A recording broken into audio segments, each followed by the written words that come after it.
आदाब, मैं हूं सफदर रिजवी। आप देख रहे हैं लाइव एक्सप्रेस चैनल। आपसे गुजारिश है कि इस चैनल को सब्सक्राइब करें, लाइक करें, शेयर करें और कमेंट करें। अब देखें एक अहम खबर। उल्टे सीधे फैसले और धड़ल्ले से मनमानी करने वाले वक्फ बोर्ड के चेयरमैन अली जैदी की अब खैर नहीं।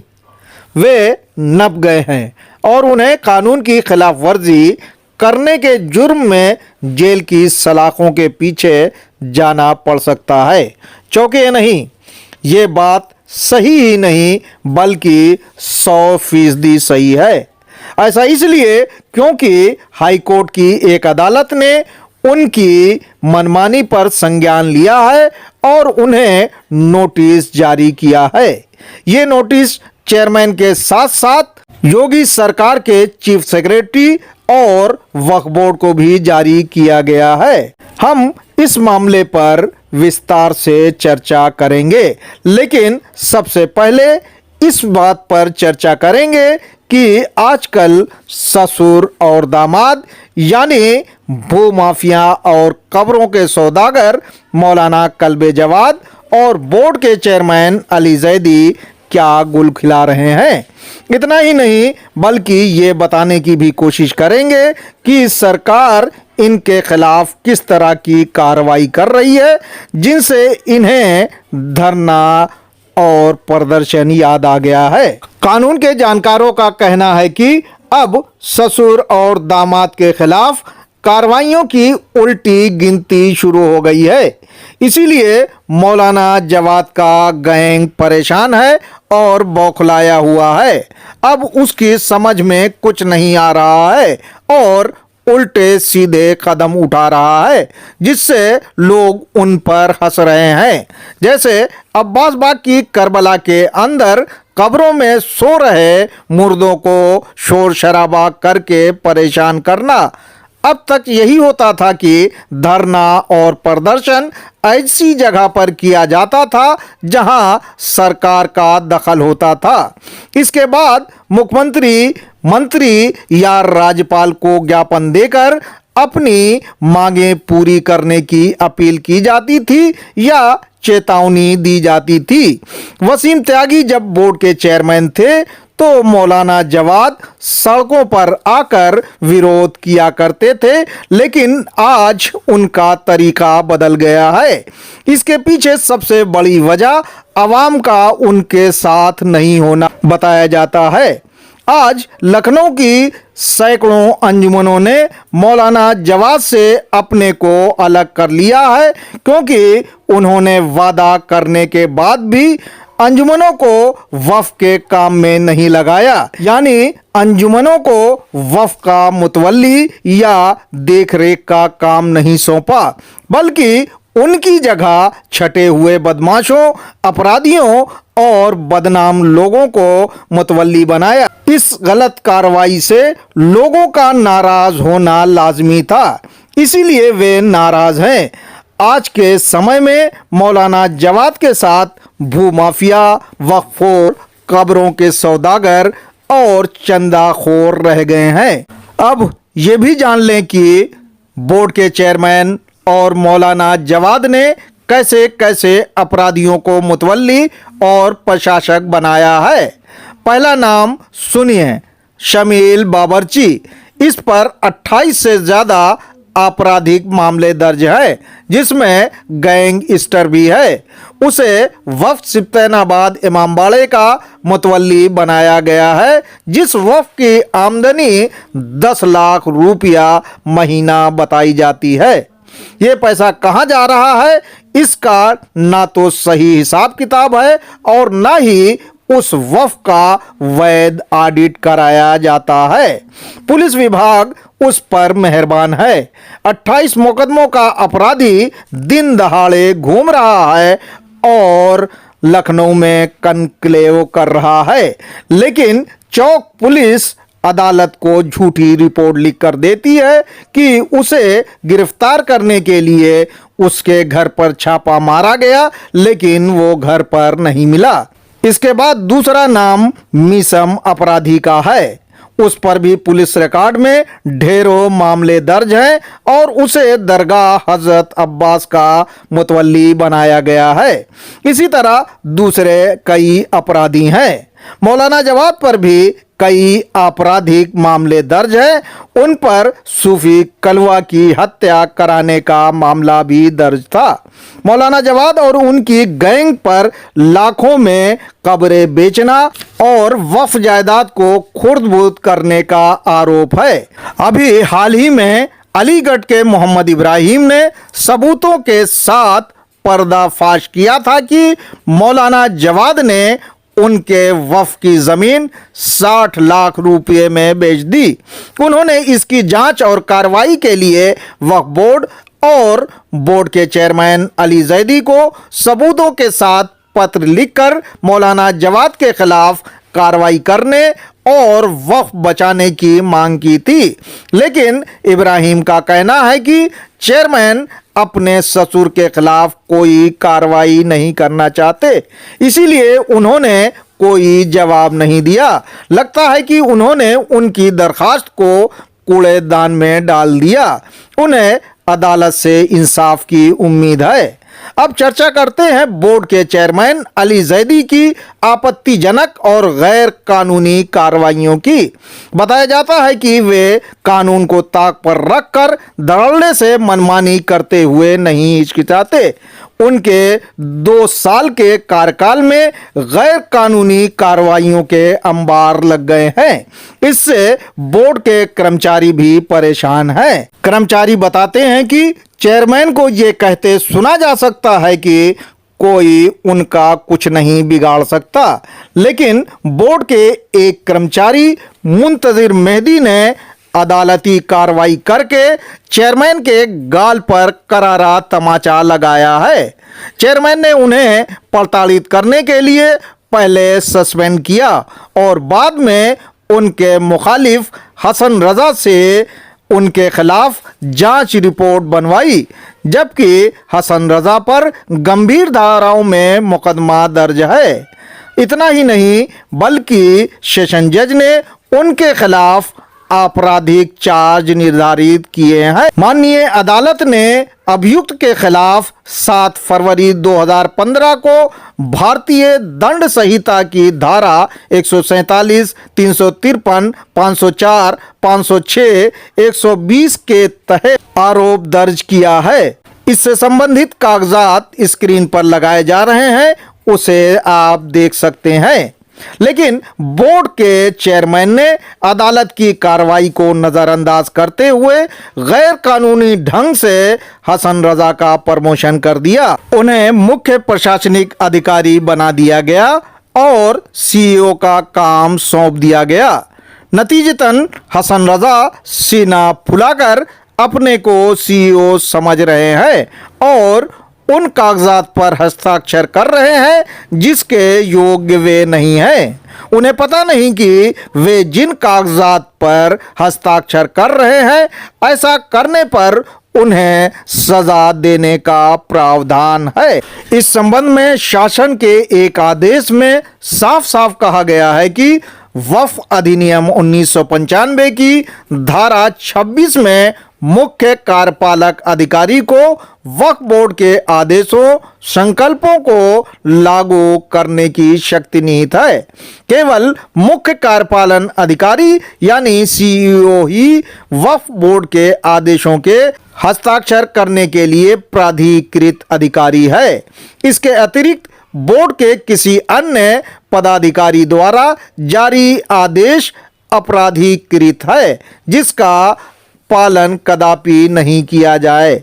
ऐसे निर्गत आदेशों पर कोई कार्रवाई न की जाए एवं ऐसे आदेश जारी करने वालों के विरुद्ध विधि के अनुसार एफआईआर दर्ज कराई जाए। यह है शासन का आदेश। लेकिन चेयरमैन ने इस आदेश की धज्जियां उड़ा दी। जब चेयरमैन अपने कर्मचारी से सीईओ का काम ले रहे हैं तो उनसे एफआईआर कराने की उम्मीद नहीं की जा सकती। बोर्ड की तरफ से हो रहे गैर कानूनी काम को लेकर वक्फ मामलों के अल्लामा कहे जाने वाले ज़मीर नकवी का कहना है कि उन्होंने मुख्यमंत्री, राज्यपाल और मुख्य न्यायाधीश तक को ढेरों पत्र लिखकर इस पर रोक लगाने की मांग की, लेकिन उस पर कोई ध्यान नहीं दिया गया।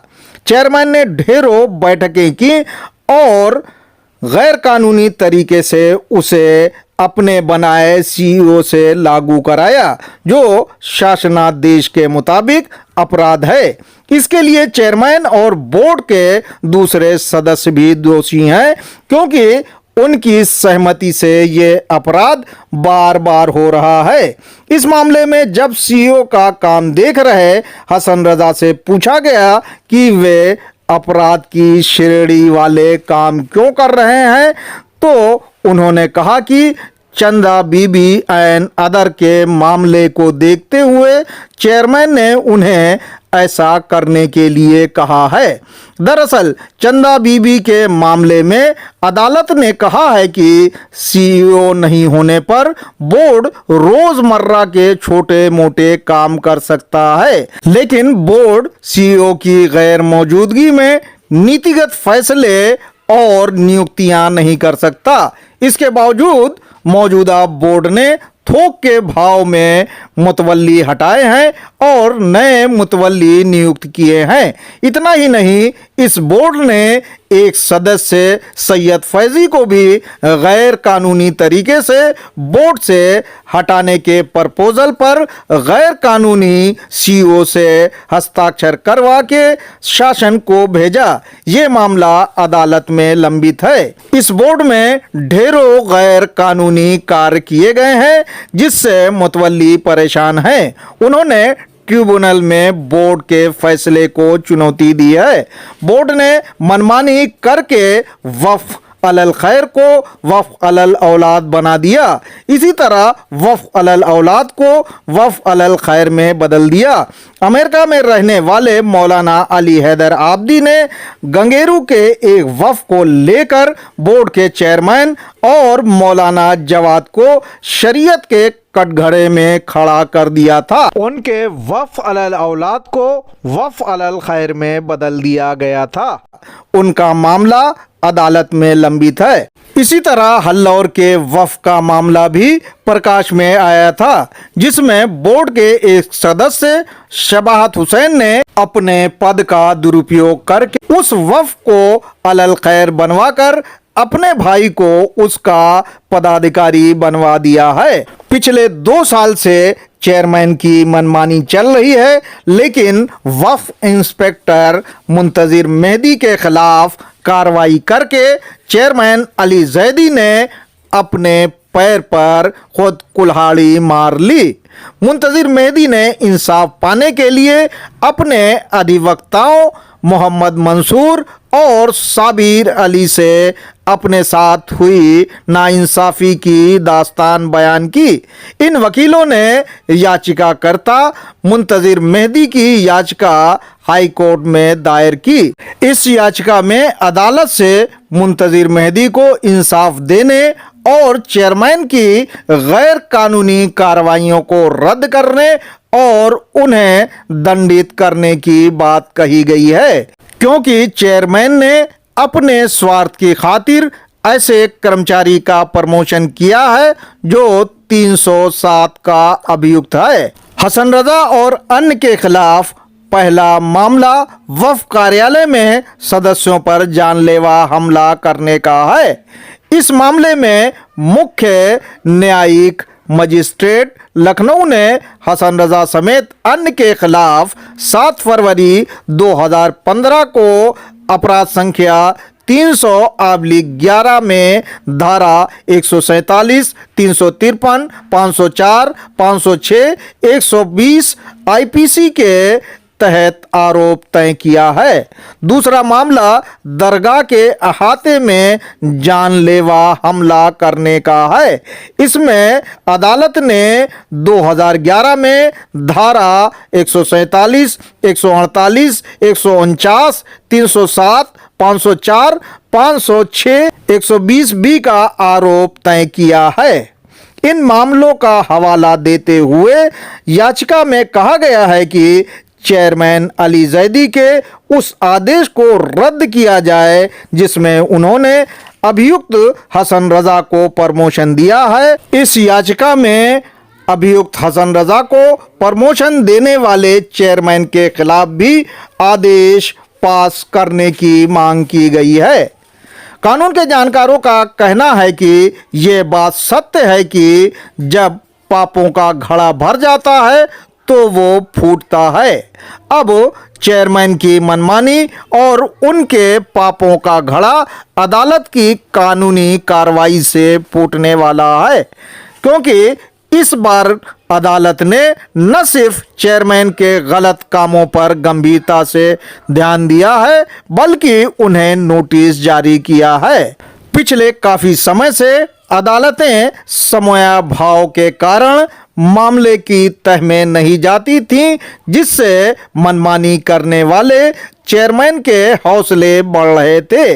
लेकिन मुंतजिर मेहदी के मामले में अदालत ने चेयरमैन अली जैदी को जरा भी नहीं बख्शा। उन्हें जरूर सजा मिलेगी। ऐसी सजा होगी जिससे उन्हें आंसुओं से रोना पड़ेगा। सिर्फ उन्हें ही नहीं बल्कि उनके ससुर मौलाना जवाद को भी, क्योंकि ससुर और दामाद मिलकर उल्टे सीधे काम कर रहे हैं जिससे वक्फ को करोड़ों का नुकसान पहुंचा है। चेयरमैन जैदी के गलत कामों से फर्रुखाबाद के जफर रिजवी एडवोकेट बेहद नाराज हैं।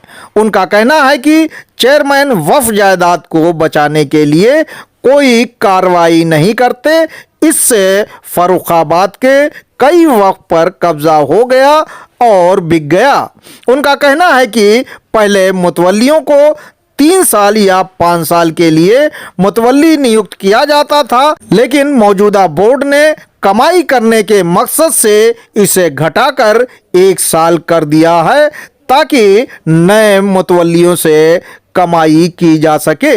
इसी तरह ये बोर्ड लोगों को वक्फ से संबंधित कागजात देने के लिए सैकड़ों और हजारों रुपये वसूल रहा है, जबकि ये गैर कानूनी है। आगरा के मुतवल्ली रहे अंसर अबकाती ने कहा कि चेयरमैन ने मनमानी करते हुए अभी हाल ही में आगरा के वक्फ नूरुल्लाह शूस्तरी में अपने पिट्ठू को प्रशासक बना दिया ताकि वहां खुर्द-बुर्द हो सके। बताते चलें कि इससे पहले मौलाना आगा रूही के बेटे अब्बास नासिर और अंसर अबकाती संयुक्त रूप से मुतवल्ली थे, पर उन्हें मनगढ़ंत आरोप लगाकर हटा दिया गया, जबकि इस बारे में अंसर अबकाती का एक मामला अदालत में लंबित है। इसी तरह एक और मनमानी चेयरमैन ने वक्फ बोर्ड की सूची से वक्फ जायदाद को हटाकर किया, जबकि उन्हें ऐसा अधिकार नहीं है। लेकिन उन्होंने अग्रसेन कॉलेज की वक्फ संपत्ति को डिलीट कर दिया। इतना ही नहीं बल्कि वे अपने को सुपर पावर वाला चेयरमैन समझते हैं, इसीलिए उन्होंने यूट्यूब के भारत स्थित प्रभारी को अपने दफ्तर में तलब करने के लिए बेवकूफ़ी वाला पत्र लिखा, जिसमें उन्हें नाकामी हासिल हुई। लोगों का कहना है कि चेयरमैन को चाहिए कि वे उल्टी सीधी कार्रवाइयां करने की बजाय वक्फ बोर्ड को दुरुस्त करें और वक्फ जायदाद को बिकने से बचाएं और उस पर हुए अवैध कब्जे को मुक्त कराएं, क्योंकि वक्फ एक्ट 1995 ने उन्हें इसके अधिकार दे रखे हैं। उन्हें वक्फ जायदाद को बचाने के लिए काम करना चाहिए, न कि सरकार को बदनाम कराने के लिए। बहरहाल, एक तरफ चेयरमैन के खिलाफ अदालत कार्रवाई कर रही है तो दूसरी तरफ उनके ससुर मौलाना जवाद के खिलाफ अप्रत्यक्ष रूप से एलडीए कार्रवाई कर रही है। अभी हाल ही में 12 फरवरी 2024 को आलमनगर स्थित सीलिंग की जमीन पर अवैध निर्माण करने के मामले में एलडीए ने जुल्फिकार अब्बास, भोलू मिर्जा, हसन जाफर और अन्य के खिलाफ धारा 447 के तहत एफआईआर दर्ज करवाई है। इससे पहले एलडीए ने कोलंबिया स्कूल के मालिक मजहर हुसैन के खिलाफ एफआईआर दर्ज करवाई थी और स्कूल को सील कर दिया था। ये सारी जमीन मौलाना जवाद ने करोड़ों में बेची है और वे अपने को इसका मुतवल्ली बताते हैं, लेकिन इसका कोई पैसा वक्फ बोर्ड में उन्होंने नहीं जमा कराया है। जानकारों का कहना है कि आलमनगर स्थित इस जमीन पर बने तमाम निर्माण गिराए जाएंगे, इसीलिए मौलाना जवाद परेशान है और उन्हें धरना प्रदर्शन की कार्रवाई याद आ गई है, लेकिन उनके साथ आज लोग नहीं हैं। अंजुमनें भी उनसे कट गई हैं और उनका साथ नहीं दे रही हैं, इसीलिए उनके धरना और प्रदर्शन में चंद लोगों के सिवा कोई नजर नहीं आता। बताया जाता है कि अब्बास बाग की करबला में वाकिफ की मंशा के खिलाफ हजारों में कब्रें बेचने वाले और इमाम जमाना ट्रस्ट के नाम पर करोड़ों रुपए का चंदा इकट्ठा करने वाले सारिम मेहदी आजकल मौलाना जवाद को सिखा पढ़ा और चला रहे हैं। आपसे गुजारिश है कि इस चैनल को सब्सक्राइब करें, लाइक करें, शेयर करें और कमेंट करें।